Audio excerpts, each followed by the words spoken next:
Hello YouTube, this is Morgan Airspeed Prime here with my next Boruto anime review. This one's going to be for episode 244. So this was I think, solid episode, but this arc definitely is beginning to get dragged out. I think we're getting towards the end, but I feel like we've been saying that for a bunch of episodes in a row now. I don't think this is the episode that should be the one that is oh, this is the one that really highlights how much they're dragging it on. It's been quite a few episodes. I like this episode because we actually got some decent character focus on some of the ninja swordsman character that we have. So we got the sort of Bunten flashbacks that relate to Shizuma, and that was interesting because in a way I thought they'd actually go a little bit more in depth with it, but I almost like the simplicity of it in that it really helps to inform her actions, her dynamic over the course of this arc, that she's been actually going along with things, believing that actually really trusting Kagura. She's the one who sort of latched onto that the most, the complete opposite of Hebichigo, who seems to be very doubtful that Kagura can fulfill anything that he says. But it makes sense because I guess she was in a relationship with Shizuma and he still betrayed her, and that obviously hurt her, but now she's seeing all these moments where Kagura is actually showing he can be trustworthy. So I like that with her, that that's why she's actually willing to believe and trust and stay here.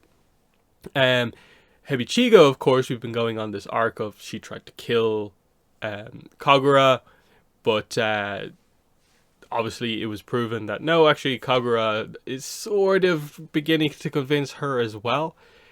He does what I thought was actually a really cool thing, which was he actually releases their curse mark, creating this sort of freedom dynamic, and also saying that oh yeah, this other thing I didn't tell you is that if I died, you guys would have died as well. So now we're going into this big battle. I'm basically giving you the out, where if this goes very wrong and you have the opportunity to escape, you can do that and don't have to, go down with me necessarily. So it's a big show of trust on his part, and we'll see if that favor sort of gets returned from them. I think it's there with Bunten and Kyoho, but it's all about building up to what's going to happen with Hebichigo. We did get, of course, the second that this happens and the fight is about to begin, she does leave. Metal confronts her, so I like that they're continuing that dynamic. I thought the scene was a little basic, in that I didn't really think much of Metal necessarily came across in this scene, and what dynamic they're going for there. I suppose it made sense to do it just because he is a character involved with her to a certain extent, but maybe we can do more of that as the arc comes to an end, and see if they're actually trying to maybe do some shipping stuff there, or if they just want to have another character who is sort of friendly with her. Other than that, the episode was just, okay, we're in this village, it's Kagura's village, we're protecting it. They realize the bridges are out, so they send in a scouting force of just 3 guys. But they basically present the idea that, oh, they'd be simple to defeat, but the whole point of a scouting force is that there's an expectation that the scouting force will return, and that will determine the way the battle goes. So if they just take out the scouting force, then they're basically inviting the full army to attack. Whereas if they can convince the scouting force that the village is not up to anything, they can basically sort of plan a sort of surprise attack in the ravine, because they're going to take the kind of slower path through just to have everyone together. So that was what the whole plot of the episode was basically about. It was just the sort of prelude ahead of the action, which I guess will start next time out. They do manage to convince. There's a little bit of a drama surrounding the fact that Kawaki put his headband down and some of the kids took it and they ran off. This was where the episode felt a little forced, in that come on, really, the village is under threat, and three kids are running off like into the direction of the enemy with a headband. It was just a little like that's convenient to create like a pretty bad situation. Now, thankfully, our characters come in, save the kids, and the sort of inspection of the village goes okay. The scouts report back saying that they don't seem to be up to anything, and so, you know, the attack is going to happen as planned. There's definitely a sense that, like, taking, like, this whole scout party thing, protect the village from, like, a bigger attack or a different type of attack, wasn't really needed. You could have jumped straight into the action, but I guess they needed to have this time for the Hebichigo Buntan stuff to happen. Because I liked Buntan sort of getting across that, like, I was betrayed in the past. Don't become like me, where, like, you put trust in someone who doesn't deserve it. Now, the end of the episode is very ominous in that Hebichigo has left and she's, like, overlooking the village saying that, like, oh, I haven't.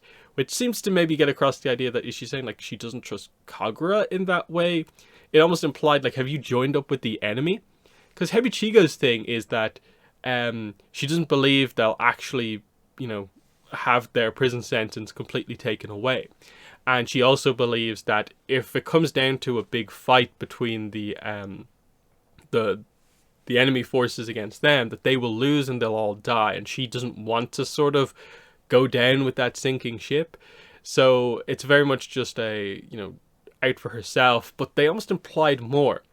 But then you watch the preview for the next episode, and it looks like we got at the end, the other two swordsmen are coming after her to try and convince her to stay and fight, and that she maybe isn't doing anything. So that was an interesting decision of, like, okay, I guess you had to have a cliffhanger, but I don't think it probably means as much as it maybe suggests.